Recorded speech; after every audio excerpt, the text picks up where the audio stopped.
Welcome to Every Animal Has an Owner, a mostly large animal podcast for veterinarians and the people that depend on them. Bovine Papillomavirus affects both the beef and dairy industry. There's, what we're seeing is, and samples are predominantly coming from beef and from beef bulls, but we also have them from dairy and dairy bulls.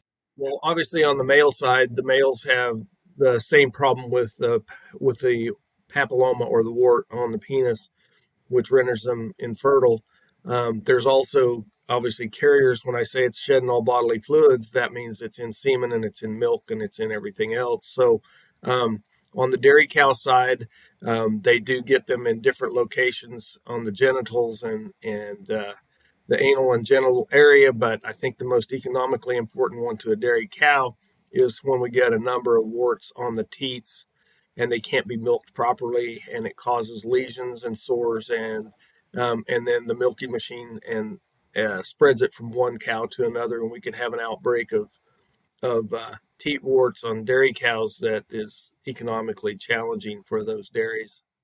That's why we're educating and doing this, is to educate that we need to be vaccinating cows, because the way we're going to help that calf is if we have a vaccinated cow, then she's less likely to pass that to her calf in utero, and that calf maybe have a better chance of being born without bovine papillomavirus.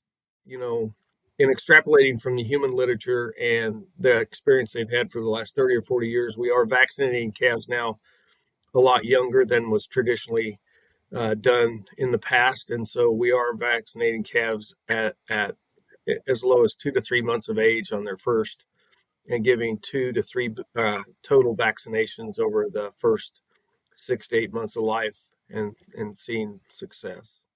It does affect male fertility.